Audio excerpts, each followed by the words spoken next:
हम लोग की जो 5 मांगे थी कि री एग्जाम होना चाहिए और जिन साथियों के ऊपर एफआईआर हुआ है उसको वापस लिया जाए। सोनू यादव नाम का जो एक लड़का इस पूरे मामले के कारण उसने आत्महत्या कर ली, उसके परिवार वालों को 10 लाख का मुआवजा मिले और सरकारी नौकरी मिले। पुलिस वालों की ओर से जो बर्बरतापूर्वक लाठीचार्ज किया गया उनके ऊपर कार्रवाई हो।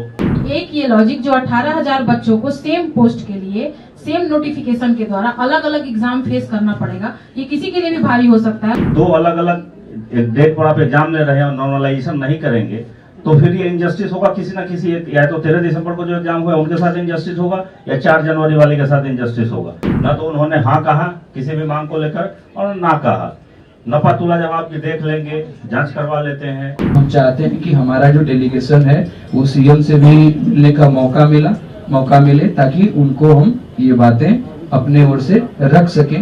एक मुद्दा ये भी था कि जिन साथियों पे एफआईआर हुआ है उसको वापस लिया जाए, क्योंकि हम लोग अब पढ़ाई करेंगे कि जाके कोर्ट में लड़ाई करेंगे। हम लोग की जो 5 मांगे थी कि री एग्जाम होना चाहिए और जिन साथियों के ऊपर एफआईआर हुआ है उसको वापस लिया जाए। सोनू यादव नाम का जो एक लड़का इस पूरे मामले के कारण उसने आत्महत्या कर ली, उसके परिवार वालों को 10 लाख का मुआवजा मिले और सरकारी नौकरी मिले। पुलिस वालों की ओर से जो बर्बरतापूर्वक लाठीचार्ज किया गया उनके ऊपर कार्रवाई हो। इन तमाम मांगों को हमने रखा चीफ सेक्रेटरी के सामने, वहाँ होम सेक्रेटरी भी थे। आप बहुत जल्दी बोल रहे हैं, थोड़ा धीरे बोलिए। तो ब्यूरोक्रेसी का अपना जो एक नपतुला तरीका होता है जवाब देने का, वो एक खांचे में ही बोलते हैं, वही तरीका था चीफ सेक्रेटरी सर का भी। न तो उन्होंने हाँ कहा किसी भी मांग को लेकर और ना कहा। नफा तुला जवाब की देख लेंगे, जांच करवा लेते हैं। हम चाहे तो 24 घंटे में जांच करवा लेते हैं, उसके बाद जो होगा आपके हित में निर्णय लिया जाएगा। हम लोगों ने तमाम जो मांगे रखी उसमें हमने जो हमारा जो री एग्जाम का मुद्दा था उसके लिए हमने ठोस तर्क दिया कि क्या सर 18,000 लोगों का अलग से एग्जाम लिया जा रहा है।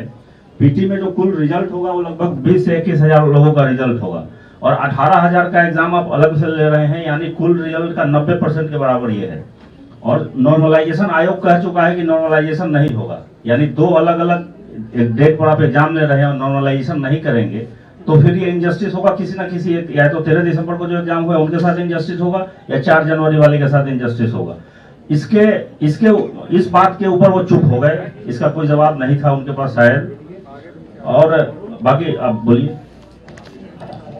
देखिए, जो भी मुद्दा जांच का विषय था उसके इतर री एग्जाम कराने के लिए बस एक ही चीज काफी है, एक ही लॉजिक काफी है। उसी पे मेरा फोर्स था कि एक ये लॉजिक जो 18,000 बच्चों को सेम पोस्ट के लिए सेम नोटिफिकेशन के द्वारा अलग अलग एग्जाम फेस करना पड़ेगा, ये किसी के लिए भी भारी हो सकता है, उन 18,000 के लिए भी या फिर ये 4 लाख के लिए भी।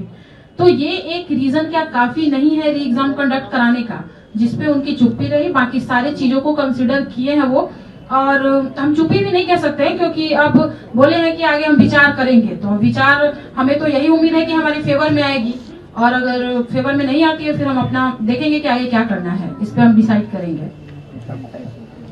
हम जब वहाँ पे गए तो हमने 5 मांगे रखी जो भैया ने बताया, और उन्होंने जब 18,000 का जो बात हो रहा है जो 90% रिजल्ट का है, तो उस पे लगा कि सहमत नहीं है। उन्होंने कहा कि इंजीनियरिंग सर्विस का एग्जाम होता है या पुलिस वाला होता है, 6 दिन एग्जाम होता है।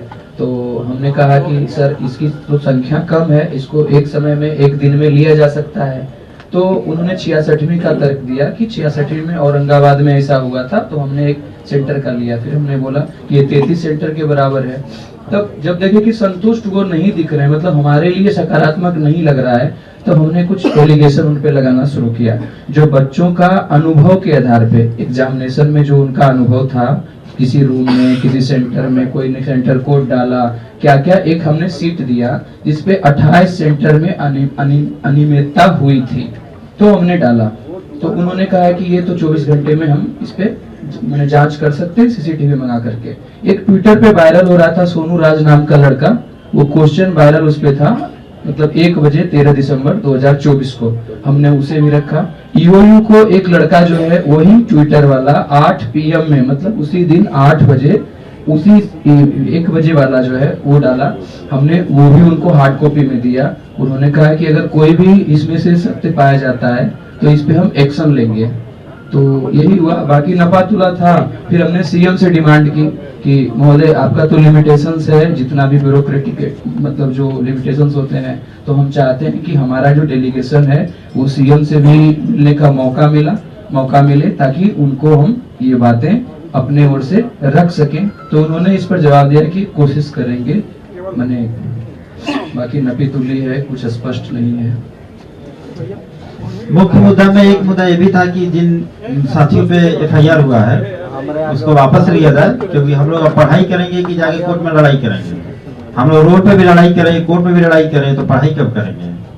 ये भी एक मुद्दा था। उन्होंने बोला कि हम इस पे विचार करेंगे और उम्मीद है कि जल्द ही कुछ जवाब देंगे। न्यूज नेशन अब व्हाट्सएप पर खबरों के ताजा अपडेट के लिए न्यूज नेशन के इस QR कोड को स्कैन करें